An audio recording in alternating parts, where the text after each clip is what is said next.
Olá, me chamo Alana Lemos de Souza, fui bolsista PIBIC FAPEMA, desenvolvi um trabalho intitulado O Afluxo de Imigrantes para o Maranhão, 1850-1899, um estudo da colonização estrangeira através da estrutura social das migrações, sob a orientação do professor Edgar Braga Neto. A pesquisa apresentou como ideia central analisar o processo de colonização estrangeira e as experiências de imigração na província do Maranhão através da estrutura social das migrações. A província do Maranhão investiu na colonização estrangeira com o intuito de proteger as suas economias dos impactos da proibição do tráfico negreiro na oferta de braços para os engenhos e fazendas de produção. Mas, ao mesmo tempo em que a província do Maranhão procurou resolver o problema da mão de obra com a vinda de imigrantes, o resultado obtido com os núcleos coloniais se deu de forma bastante peculiar das experiências com a imigração de agricultores europeus realizadas em outras regiões.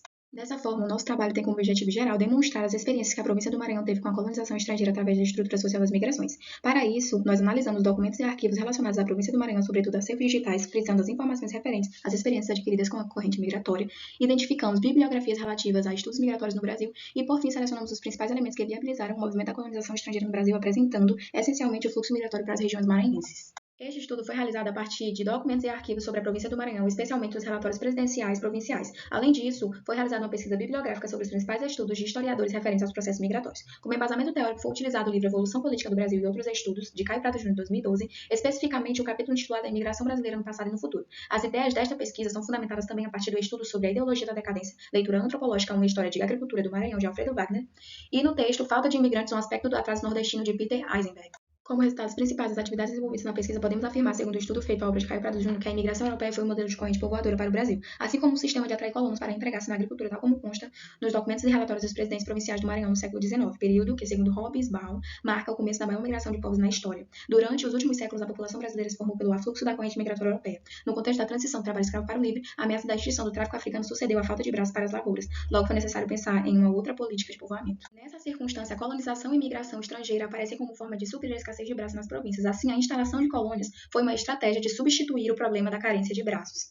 A questão não era mais a de povoar o Brasil, mas sim a de fornecer trabalhadores para os grandes proprietários de fazendas. No Maranhão, além dos colonos que vinham do Porto e seus arredores, havia a presença de chineses já vindo do Rio de Janeiro para trabalhar nas lavras auríferas de Macassumé. Em 1877, de acordo com o relato do presidente Francisco Maria Corrêa de Sá e Benevides, muitos cearenses vieram para esta e outras províncias acossados pelo terrível flagelo da seca. E o aumento de cearenses desembarcados na província resultou em uma colonização inesperada. Logo, o governo implantou núcleos de colonização para recebê-los, denominados colônias de retirantes cearenses. Diferentemente do que aconteceu nos anos de 1853 a 1856, onde período em que ocorre a decadência de muitas colônias, porque os seus empresários, as pessoas que administravam as colônias, estavam mais interessados em acumulação de capital e exploração do trabalho destes colonos. Então, agora, os colonos não estavam mais vinculados e nem subordinados aos grandes proprietários de terras e a seus interesses, ou seja, eles trabalhavam com a agricultura de forma autônoma. Como afirma Almeida, 2008, as possibilidades de êxito destes núcleos coloniais eram mais consideráveis. Diante dos resultados apresentados neste trabalho, a chegada destes imigrantes mostra o processo de imigração estrangeira no Maranhão inserido na referida estrutura, uma vez que estes imigrantes se estabeleceram na província em busca de vantagens e melhorias que não possuíam em seu país natal. Então, nós concluímos que a colonização estrangeira poderia ter sido ainda mais expressiva na província do Maranhão, se não fosse a chegada de retirantes da seca do norte, ou seja, da migração em massa de nordestinos que acabou favorecendo essa província no seu processo histórico de transição do trabalho escravo para o livre. Seguem então as referências deste trabalho. Muito obrigada a todos.